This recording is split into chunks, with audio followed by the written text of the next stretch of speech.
Faire le bien est un comportement très spécial et magnifique, mais nous pouvons parfois commettre des erreurs en aidant les autres.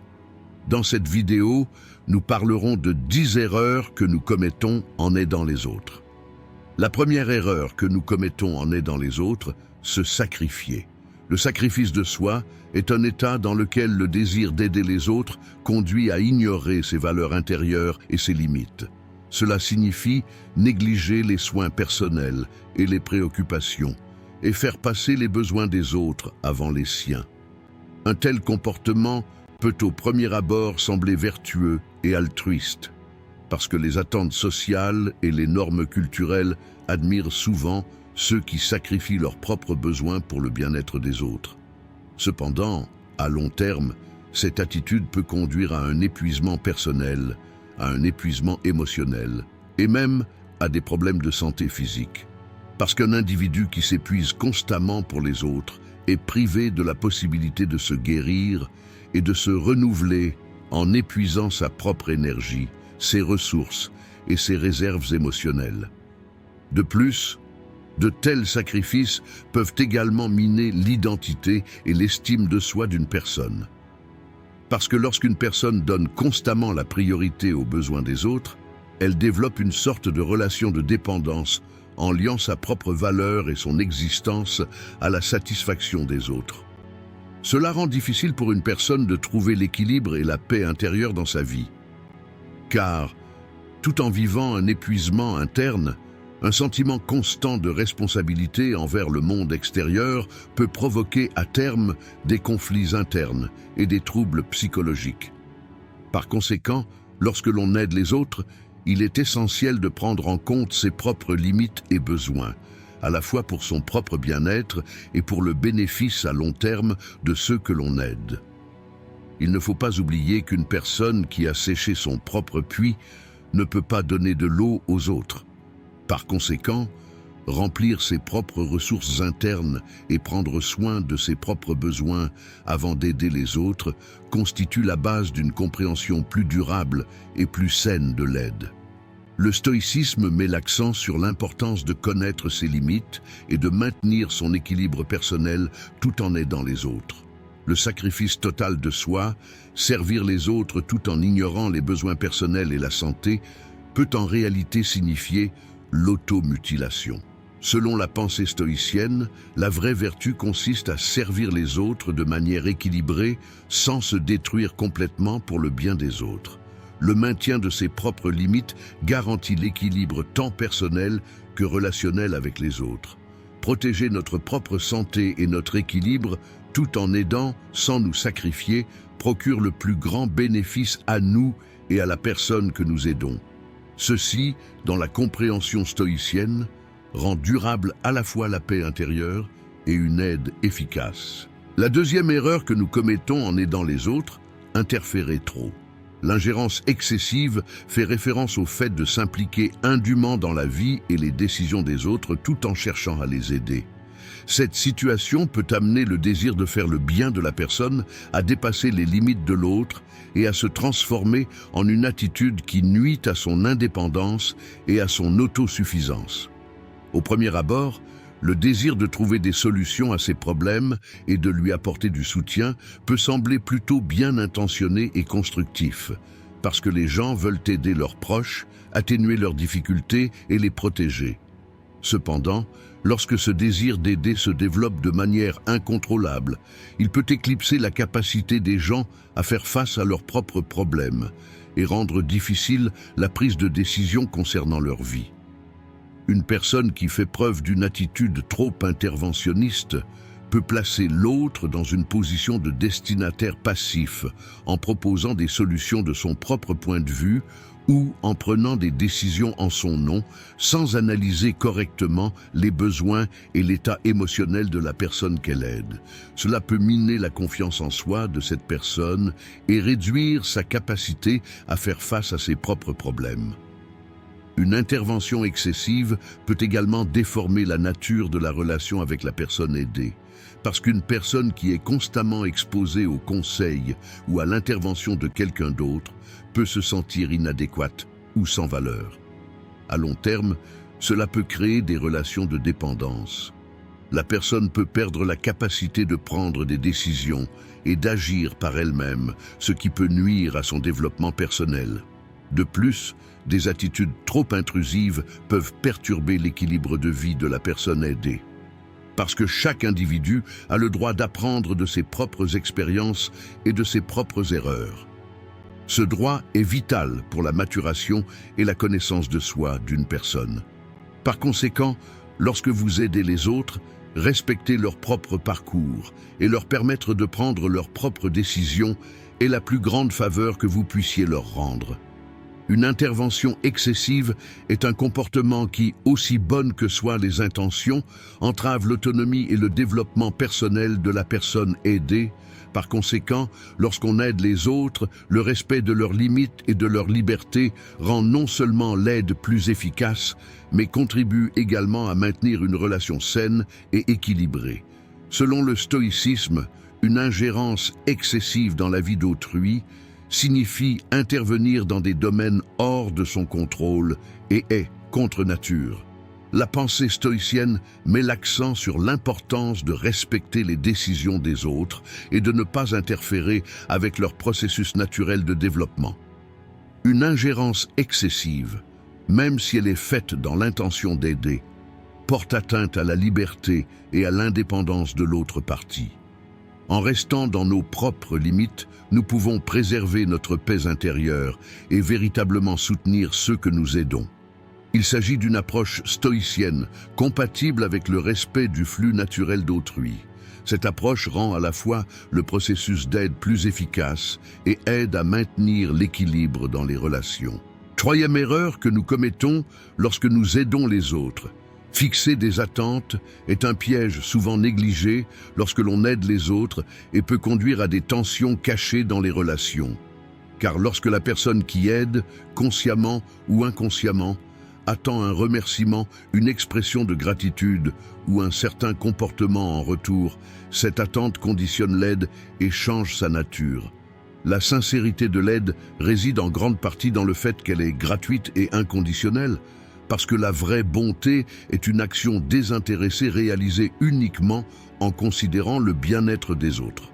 Cependant, si une personne commence à considérer l'aide comme un investissement et attend un retour en retour, cette aide devient un échange plutôt qu'une faveur.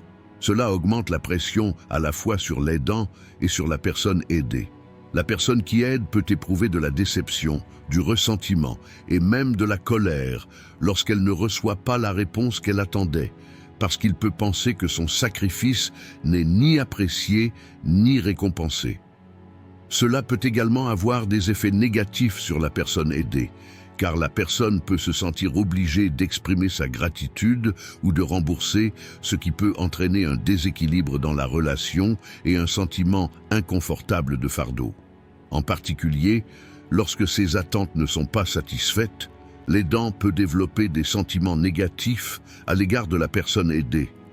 Cela inverse l'énergie positive de l'aide et crée une dynamique négative dans la relation. En outre, une aide apportée avec des attentes peut également restreindre la liberté et l'indépendance de la personne assistée, car lorsqu'une personne se sent obligée de rendre son aide, elle peut être amenée à compromettre ses propres choix ou souhaits. Cela peut conduire à ce que l'aide devienne un fardeau direct, car même si la personne n'a pas réellement demandé d'aide, elle a peut-être été contrainte d'accepter cette aide parce qu'elle se sentait redevable. Par conséquent, si l'aide est pure et gratuite, elle permet à celui qui aide et à la personne aidée de se sentir à l'aise et en paix, car dans ce cas, l'aide reste véritablement une faveur et a un impact positif sur les relations.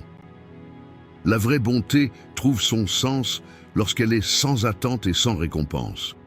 Ainsi, lorsqu'on aide les autres, ne rien attendre en retour et ne pas considérer l'aide apportée comme une dette contribue à la préservation de sa propre paix intérieure et au développement sain et équilibré des relations. Le stoïcisme met l'accent sur l'importance de maintenir la sérénité intérieure, quels que soient tous les événements extérieurs. Fixer des attentes peut accroître la pression sur la personne aidée et fausser la nature pure de l'aide. Selon la pensée stoïcienne, agir sans attente, tout en aidant à préserver sa propre paix intérieure et sa vertu. Les attentes peuvent restreindre la liberté et les choix de la personne aidée. Cela réduit à la fois l'efficacité de l'aide et porte atteinte à l'équilibre de la relation. La véritable vertu stoïcienne n'est pas seulement d'aider, mais aussi de donner cette aide sans rien attendre en retour.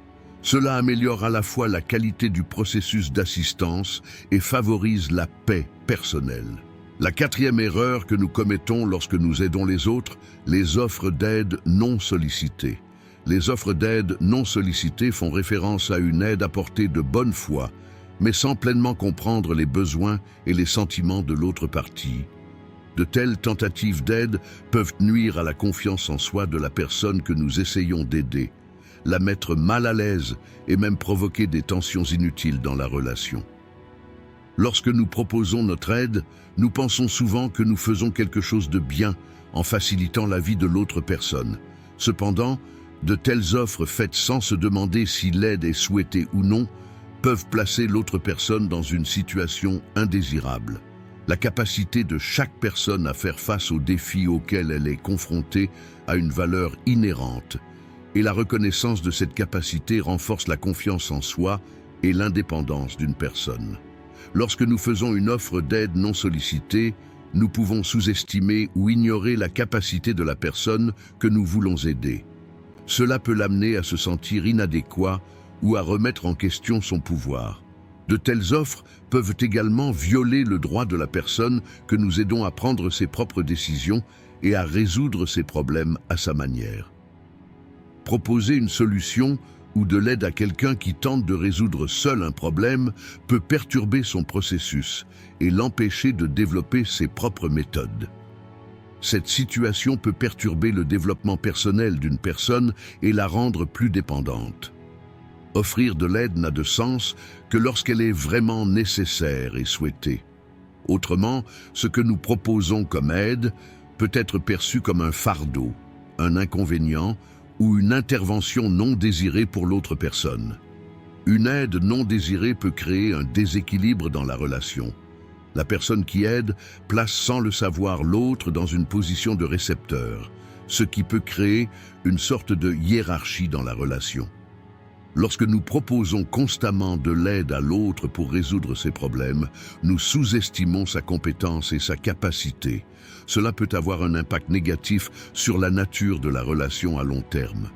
Lorsqu'on propose de l'aide, il est nécessaire de réfléchir attentivement à ce dont l'autre personne a réellement besoin, si elle souhaite cette aide et comment elle la perçoit. Autrement, une initiative d'aide lancée avec de bonnes intentions peut avoir des conséquences négatives et placer la personne que nous aidons dans une situation indésirable. Ainsi, lorsque nous pensons à aider, la première étape devrait toujours être d'essayer de comprendre si l'aide est vraiment nécessaire.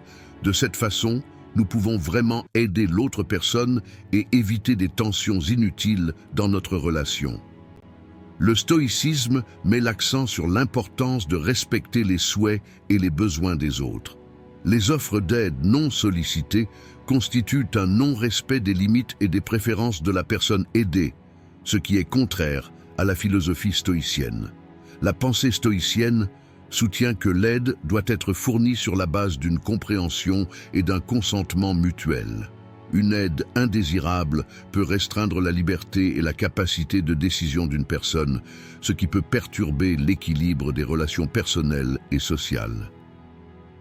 Prendre en compte le consentement et les besoins de l'autre partie lorsqu'on l'aide reflète une approche stoïcienne. Cette approche augmente à la fois l'impact de l'aide et assure une dynamique saine dans les relations. La cinquième erreur que nous commettons en aidant les autres, violer les limites.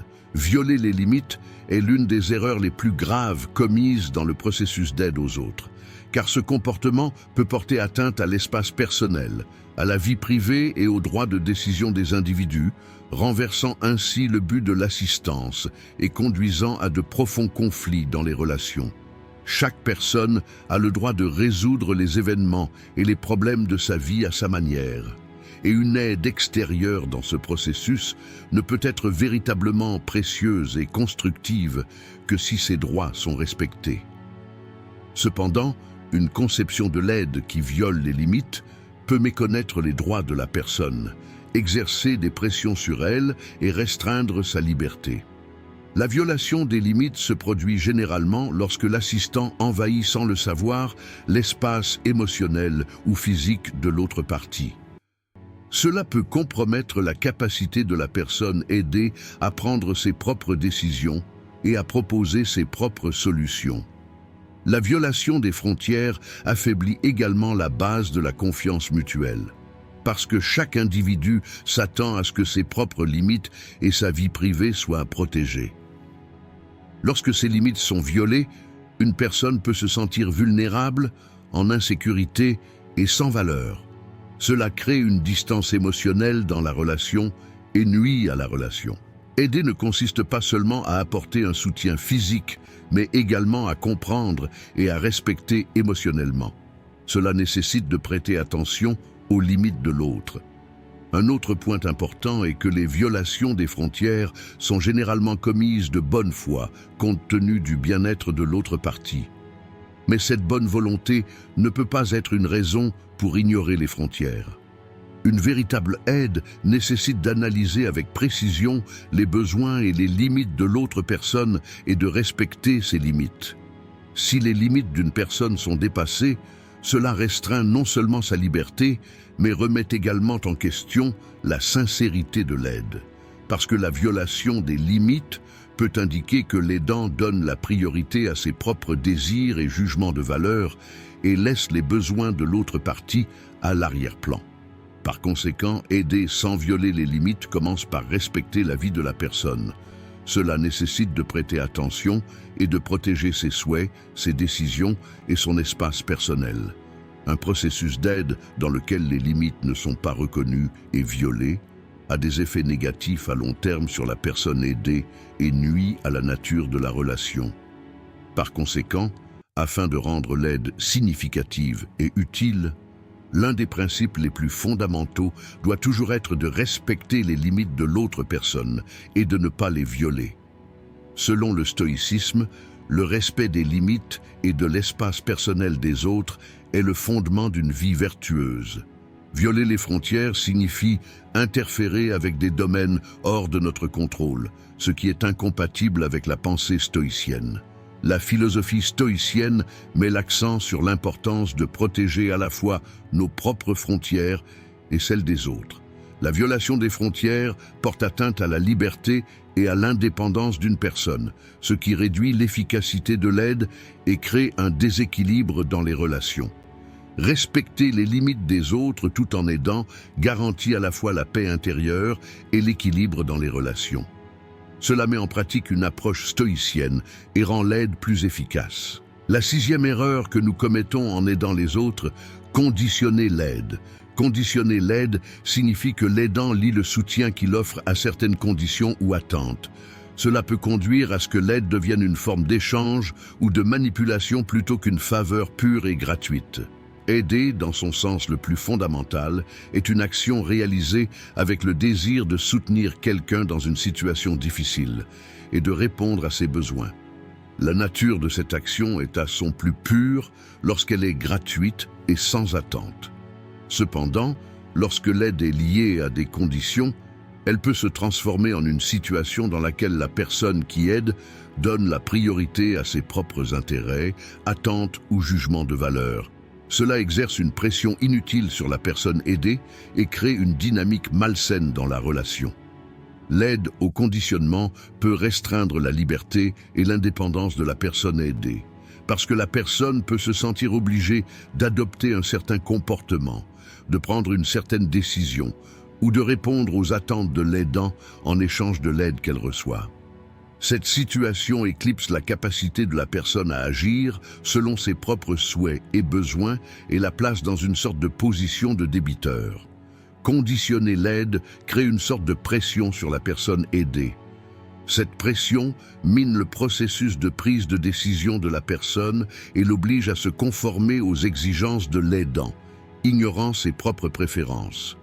Ce type de compréhension de l'assistance viole les limites personnelles et les libertés de la personne aidée, car une véritable aide nécessite de respecter le libre arbitre de l'autre. L'aide conditionnée peut également amener l'aidant à se placer dans une position supérieure. Cela peut faire en sorte que la personne aidée se sente sans valeur ou inadéquate. Lorsque la personne qui aide attend un certain comportement ou une certaine attitude en échange de son aide, cette attente peut être utilisée comme une forme de manipulation sur la personne aidée. Cela porte atteinte à la nature de la relation et remet en question la sincérité de l'assistance, parce que l'aide n'a vraiment de valeur et de sens que lorsqu'elle est gratuite et sans attente. L'aide conditionnée crée un fardeau émotionnel sur la personne aidée. Ce fardeau peut amener la personne à se sentir sous pression et à percevoir l'aide comme une obligation plutôt que comme une faveur. De plus, le conditionnement de l'aide peut amener la personne aidée à remettre en question le véritable objectif de l'aide. Parce que lorsque l'aide est liée à des conditions, les véritables intentions et objectifs de celui qui aide s'estompent et l'aide peut se transformer en une relation d'intérêt, s'éloignant de la pure bonté. Par conséquent, le conditionnement de l'aide nuit à la relation entre l'aidant et la personne aidée. Car une telle assistance mine la confiance mutuelle et crée une dynamique de pouvoir déséquilibrée dans la relation. Pour que l'aide soit vraiment efficace et significative, la personne qui aide doit agir avec une intention pure et en considérant entièrement le bien de l'autre partie, sans aucune réciprocité ni attente. Dans le cas contraire, lorsque l'aide est conditionnée, cette aide nuit à la relation et devient un outil qui restreint la liberté de la personne aidée.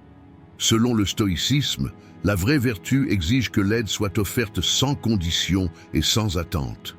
L'aide conditionnée va à l'encontre de la nature de l'aide et peut perturber la paix intérieure et la vertu d'une personne.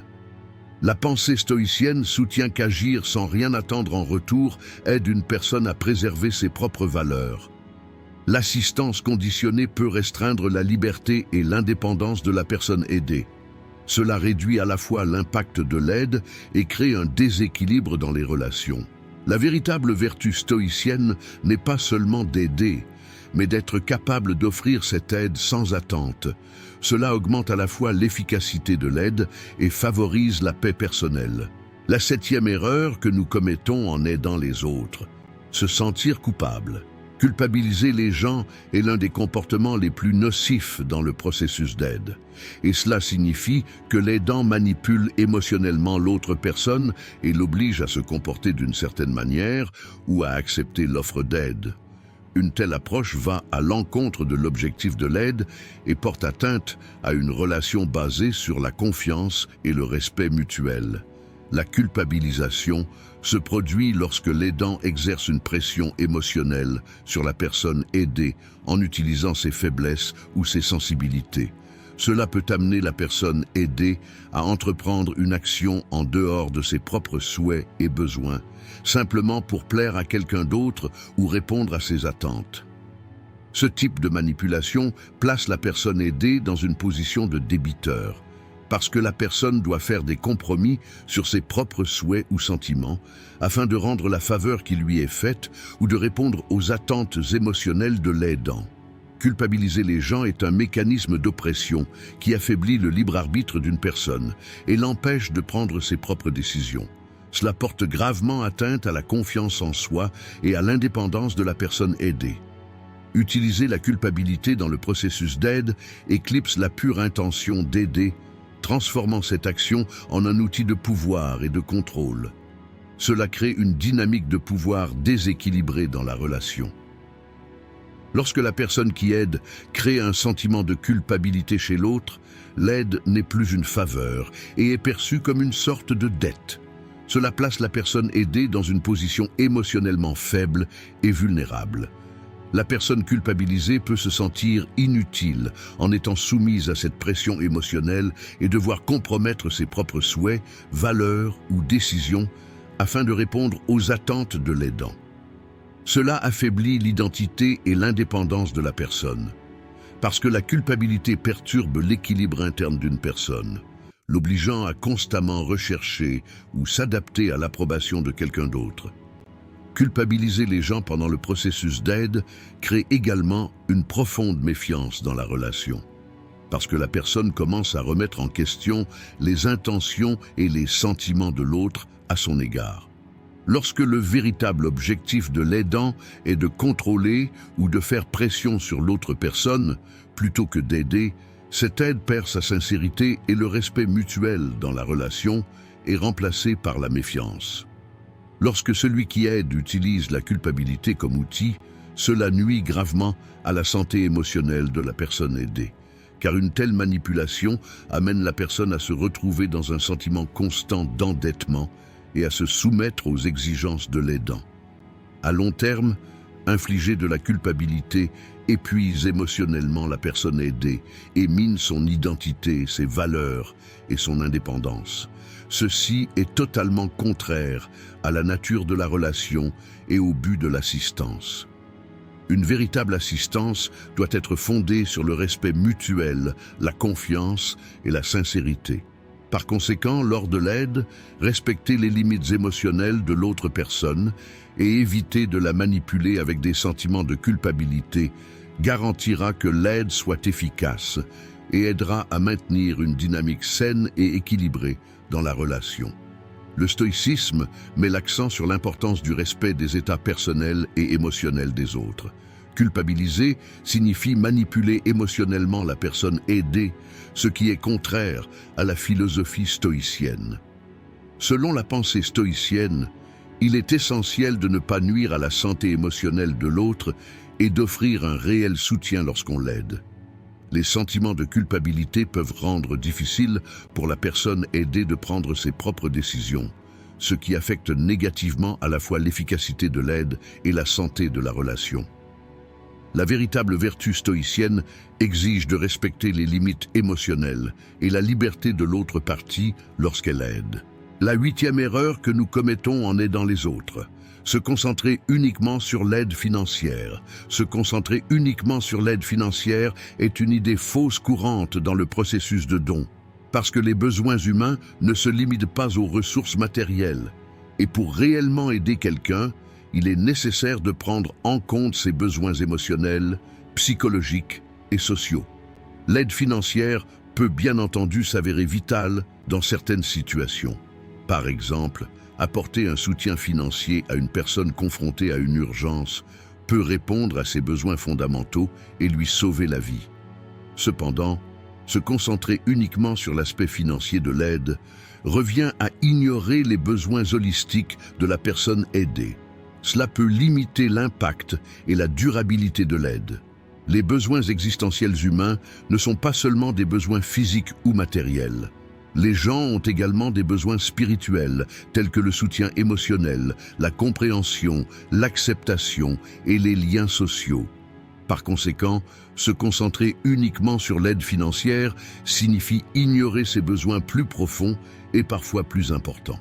Cela peut rendre l'assistance incomplète et insuffisante. L'aide financière peut parfois offrir une solution superficielle, car la personne peut avoir de la difficulté à faire face à des difficultés émotionnelles ou psychologiques, même lorsque ses problèmes financiers sont résolus. Se concentrer uniquement sur l'aide financière peut également remettre en question l'intention et le but du donateur. Parce que l'aide financière peut parfois être un moyen facile pour l'aidant d'éviter d'être confronté à des problèmes émotionnels ou sociaux complexes. La personne qui apporte une aide financière peut choisir cette méthode pour se sentir bien et établir une sorte de supériorité sur la personne qu'elle aide. Cependant, ce type d'aide ne crée pas de réel changement à long terme et ne répond pas aux besoins émotionnels ou sociaux de la personne aidée. Une véritable aide nécessite de prendre en compte tous les besoins de la personne et de lui offrir un accompagnement holistique. Cela comprend la fourniture d'un soutien émotionnel, social et psychologique, ainsi qu'une aide financière. Les besoins des gens sont complexes et à plusieurs niveaux. Ainsi, pour vraiment aider quelqu'un, il est nécessaire de prêter attention non seulement à sa situation financière, mais également à sa situation émotionnelle et sociale. L'aide financière ne devrait être qu'un élément de cette approche holistique, car les difficultés vécues par la personne peuvent être trop profondes pour être résolues par une aide financière. Dans ce contexte, lorsque la personne qui aide essaie de comprendre l'état émotionnel, les relations sociales et les besoins psychologiques de la personne qu'elle aide, cela augmente l'effet de l'aide et crée un changement permanent dans la vie de la personne. Le véritable objectif de l'assistance devrait être d'améliorer la vie d'une personne, non seulement à court terme, mais aussi à long terme. Cela ne peut être possible qu'en allant au-delà de l'aide financière et en fournissant un soutien qui répond aux besoins holistiques de la personne. Se concentrer uniquement sur l'aide financière rend le processus d'aide incomplet et inadéquat. Par conséquent, lorsqu'on aide quelqu'un, la prise en compte de ses besoins émotionnels, sociaux et psychologiques est la clé pour fournir une aide plus efficace et plus durable. Le stoïcisme souligne l'importance de prendre en compte à la fois les besoins physiques et spirituels des personnes. Se concentrer uniquement sur l'aide financière peut ignorer les besoins émotionnels et psychologiques de la personne aidée, ce qui est contraire à la pensée stoïcienne. La philosophie stoïcienne recommande de prendre en compte tous les besoins de la personne lorsqu'elle aide, à savoir les besoins matériels, émotionnels et sociaux. L'aide financière à elle seule peut s'avérer insuffisante, car la véritable aide implique d'offrir un soutien à la fois physique et moral. La véritable vertu stoïcienne nécessite de fournir un soutien global aux autres, répondant à la fois à leurs besoins matériels et spirituels. La 9e erreur que nous commettons en aidant les autres, donner une mauvaise direction. La tromperie est une erreur qui peut avoir de graves conséquences au cours du processus d'aide et qui se produit lorsque la personne qui aide essaie de guider l'autre sans avoir suffisamment de connaissances, d'expérience ou de compréhension. Cela peut amener la personne aidée à prendre de mauvaises décisions, à prendre de mauvaises mesures et, éventuellement, à faire face à de plus grandes difficultés. L'un des éléments les plus importants de l'aide est de bien comprendre l'autre et de lui offrir le soutien le plus approprié. Cependant, lorsque cette compréhension et ces connaissances font défaut, l'orientation de l'assistance fournie peut également être erronée. Une mauvaise orientation peut également se produire lorsque la personne qui aide impose à l'autre ses propres jugements de valeur, ses croyances ou ses connaissances limitées. Cela peut pousser la personne aidée dans une direction qui n'est pas réellement adaptée à ses besoins et à sa situation.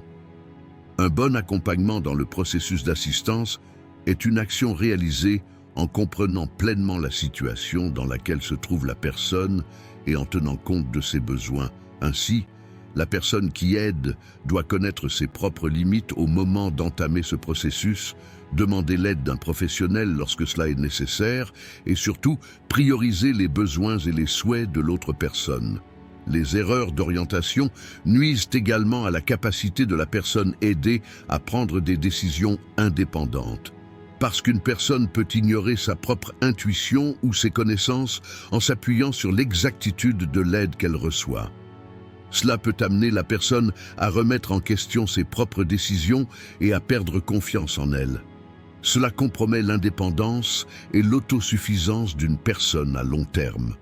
Une mauvaise orientation peut également se produire lorsque l'aidant propose des solutions hâtives ou superficielles sans analyser adéquatement la situation de l'autre personne. Même si de telles solutions semblent fonctionner à court terme, elles peuvent engendrer des problèmes plus importants à long terme. Par exemple, le simple fait de proposer une solution d'endettement à court terme à une personne confrontée à un problème financier peut apporter un soulagement temporaire sans s'attaquer aux causes profondes des problèmes financiers de la personne. Cependant, comme il s'agit d'une intervention effectuée sans aller à la racine du problème, la personne pourrait faire face à de plus grandes difficultés financières à l'avenir. Une mauvaise orientation peut également avoir un impact négatif sur la santé émotionnelle et psychologique de la personne aidée, parce que de mauvais conseils donnés pour résoudre les problèmes d'une personne peuvent la conduire à devenir plus stressée, anxieuse ou déprimée. Des conseils incorrects pendant le processus d'aide peuvent également créer de graves tensions dans les relations, car la personne aidée peut prendre conscience de ses erreurs au fil du temps, ce qui peut ébranler la confiance dans la personne qui aide. Cela affaiblit les fondements de la relation et le respect et la confiance mutuelle sont remplacés par la déception et la méfiance.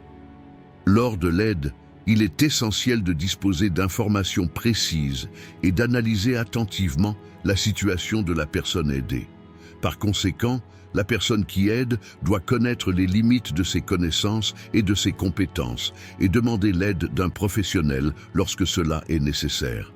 Afin d'éviter des erreurs d'orientation, il est très important de ne pas agir à la hâte dans le processus d'assistance, d'évaluer soigneusement la situation et d'essayer de comprendre les besoins de l'autre partie. De plus, donner à la personne aidée la liberté de prendre ses propres décisions et la soutenir dans ce processus réduit le risque de mauvaise orientation et augmente la capacité de la personne à produire ses propres solutions. Éviter les erreurs d'orientation pendant le processus d'aide protège la relation entre la personne aidée et la personne qui aide et garantit que l'aide est réellement efficace et bénéfique. Par conséquent, avoir les bonnes informations pour aider, comprendre les besoins et la situation de l'autre personne et demander l'aide d'un professionnel si nécessaire offre l'approche la plus saine et la plus constructive. Le stoïcisme met l'accent sur l'importance d'agir sur la base de la sagesse et des connaissances personnelles. Induire en erreur signifie que celui qui aide avec une connaissance ou une compréhension incomplète, ce qui est incompatible avec la pensée stoïcienne. La philosophie stoïcienne soutient qu'il est nécessaire d'agir avec une connaissance et une compréhension correctes lorsqu'on aide pour fournir un soutien efficace. La 10e erreur que nous commettons en aidant les autres, se considérer supérieur. L'autosatisfaction est une attitude fréquemment rencontrée dans le processus d'aide et qui peut conduire à de graves problèmes dans les relations. Cette approche signifie que la personne qui aide se voit dans une position supérieure à la personne aidée ou aux autres et reflète cette supériorité sur le processus d'aide, ce qui affecte négativement à la fois l'effet de l'aide et la santé de la relation. L'autosupériorité se produit lorsque la personne qui aide rabaisse la personne aidée, la voit dans une position inférieure et reflète cette situation dans le processus d'aide. Cette attitude méconnaît la valeur et la dignité de la personne aidée, parce que la personne qui aide se positionne comme une personne plus compétente, plus informée ou plus importante que la personne aidée, et ce sentiment de supériorité peut amener la personne aidée à se sentir sans valeur et inadéquate. Une telle approche va à l'encontre du véritable objectif de l'aide, parce que l'aide doit être offerte gratuitement et dans une intention égalitaire. L'autosatisfaction de la part de celui qui aide place constamment la personne aidée dans une position d'impuissance. Cela peut amener la personne aidée à perdre confiance en elle et à nuire à son sentiment d'indépendance. La personne qui se considère comme supérieure pendant le processus d'aide fait que la personne aidée a constamment besoin de son aide, ce qui affaiblit la capacité de la personne aidée à faire face à ses propres problèmes. L'autosatisfaction se produit également lorsque celui qui aide force la personne aidée à se conformer à ses idéaux, ses valeurs ou ses opinions. Cela amène la personne aidée à se conformer aux attentes de la personne qui l'aide, ignorant sa propre liberté de choix et ses valeurs personnelles. Une telle attitude peut rendre le processus d'aide manipulateur, parce que la personne qui aide peut utiliser son aide comme une forme de contrôle et de supériorité. L'importance de l'aidant en tant que supérieur affecte également négativement la relation entre la personne aidée, car cette attitude porte atteinte au respect et à la confiance mutuelle. L'aidant, en se sentant supérieur, place constamment la personne aidée dans une sorte de position de débiteur, ce qui ajoute un fardeau émotionnel à la relation. La personne aidée peut se sentir constamment humiliée et sans valeur face à ce type d'approche, ce qui perturbe la dynamique de la relation et réduit l'efficacité de l'aide. L'autosatisfaction empêche également le soutien apporté au cours du processus d'aide d'être véritablement bénéfique, car l'efficacité de l'aide est liée non seulement au soutien matériel ou physique, mais aussi au soutien émotionnel et psychologique. Une personne bien pensante qui aide peut ignorer les dimensions émotionnelles et psychologiques de l'aide, ce qui rend difficile la satisfaction des besoins réels de la personne aidée. Une véritable assistance doit avoir lieu sur la base de la compréhension et du respect mutuel. Par conséquent, lorsqu'on aide, il est essentiel de respecter les sentiments, les besoins et les valeurs de l'autre, sans se sentir supérieur. La personne qui aide doit reconnaître qu'aider est un processus de soutien mutuel et que la personne aidée a sa propre valeur et son propre respect. Éviter l'autosatisfaction et adopter une approche égalitaire et empathique dans le processus d'aide augmente l'impact de l'aide et garantit que les relations se poursuivent de manière saine et équilibrée. Lorsqu'on aide, la véritable intention doit être de comprendre les besoins de l'autre partie et de le soutenir. Cela est possible en faisant en sorte que la personne aidée se sente valorisée et respectée. Le stoïcisme souligne que tout le monde a une valeur égale et que l'autosatisfaction est incompatible avec une vie vertueuse. L'autosupériorité signifie que la personne qui aide agit en rabaissant la personne aidée et en la voyant dans une position supérieure, ce qui est contraire à la pensée stoïcienne. La philosophie stoïcienne prône l'importance de respecter la valeur et le respect de l'autre partie lorsqu'on aide. L'autosatisfaction peut faire en sorte que la personne aidée se sente sans valeur et créer un déséquilibre dans la relation. La vraie vertu stoïcienne nécessite d'adopter une approche égalitaire et empathique lorsqu'on aide. Dans cette vidéo, nous avons parlé de 10 erreurs que nous commettons en aidant les autres. Si vous souhaitez soutenir notre chaîne moyennant des frais, vous pouvez nous soutenir en choisissant le plan de votre choix à partir du bouton « Rejoindre ». Si vous souhaitez la soutenir gratuitement, vous pouvez nous soutenir en vous abonnant à notre chaîne et en aimant nos vidéos. En attendant notre prochaine vidéo, soyez stoïques et restez heureux.